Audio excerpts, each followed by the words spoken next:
Hey everyone, it's Ben Hardy here, and we've got some big updates for the car market because things are not going as expected. Before we get into this video though, as always, if you're going to save time and money the next time you purchase a car, link to my car buying guide in the description down below. Let's get into it.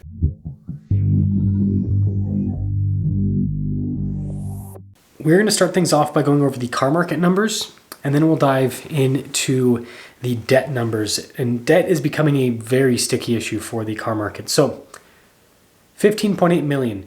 That is the pacing number after May's sales month, which May was actually a pretty strong month, 1.42 million units. April was a pacing number of 15.7 million units for the car market. So the car market is still growing, but it's growing at a very slow pace. Again, a normal car market is 17, 18 million units. And so our rebound post-pandemic, it ain't rebounding nearly as much as people would hope. And so you might be wondering why this is continuing to happen. And there's other, forces, right? We've got high interest rates, cars are still really expensive. And so that all still applies. But debt is now becoming a really big issue. And this is something that dealers have brought up to me. So 43 million Americans have student loans, over 43 million. And the average student loan amount is $37,000.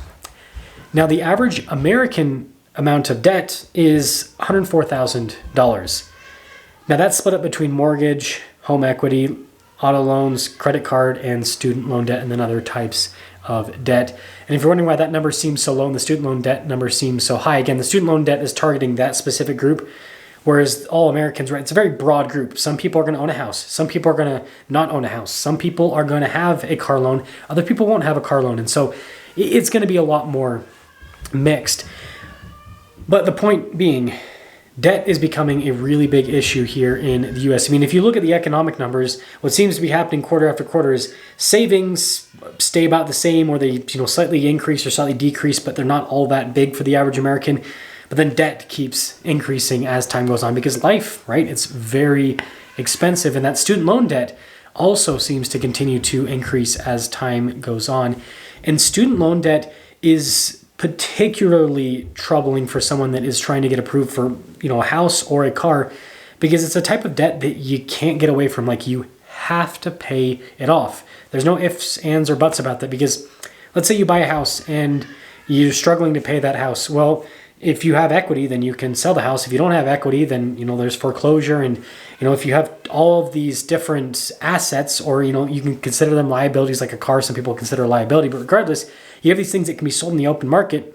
That means you have the opportunity to file for bankruptcy, for example, to kind of get a fresh start. And I'm not recommending people to file for bankruptcy, but you can't do those student loans. Like, even if you file for bankruptcy, you still have student loans, because you can't sell a degree on the open market. Like, yes, it gives you marketable skills and all of that kind of stuff technically, but the degree, right? You can't sell it on eBay. You can't go and sell it to anyone.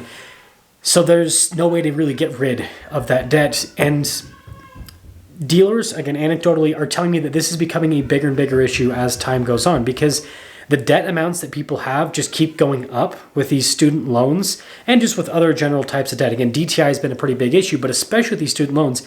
And lending institutions, they look at that and they go, well, this person now has this payment and they've only made the minimum payment for the last 10 years, right? This is what dealers are telling me literally. Is they made the minimum payment for the last 10 years, and now the student loan debt is higher than what their original debt was. And so this person's never going to pay this off. So now we have to assume this person's going to have this payment until they die. And that means that their DTI is just too high. It just doesn't work out. And they cannot get out of it.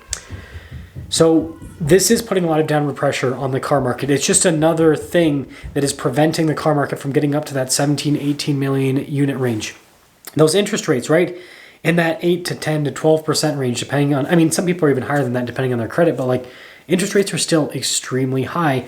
And these car prices, they've, become a little bit more affordable. Like, there's actually bigger discounts now on new cars for the most part than there has been in several years.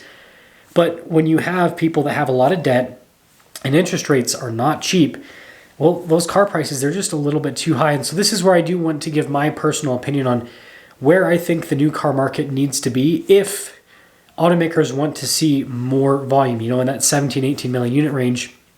And ultimately, I think that the car market needs to see the average car price close to 30 weeks worth of income for the average American. Right now, it's in like the higher 30s. I think it's like 37 weeks. Right now, if you're running the peak of the pandemic, it was over 40 weeks. It was like 42 weeks of income for the average American bought. It was even more than that. I think it was like 44 weeks. But regardless, it was in the 40-week range. The normal market range is 32 to 36 weeks. But given all of the downward pressure we have in today's market, I think if automakers actually wanted to see that volume, they'd have to drop it down to 30 weeks. It'd have to be below the normal range. And I think that we're slowly starting to come to that because automakers are realizing that dealers aren't buying their cars anymore from them, right? Because the dealers have too much inventory. And if they want to continue to produce metal and move metal, they're going to have to do bigger discounts. So time will tell what happens with the car market moving forward this year. But that's just another thing. It puts downward pressure is this whole debt situation. It looks like it is not getting better anytime soon. I'll see you.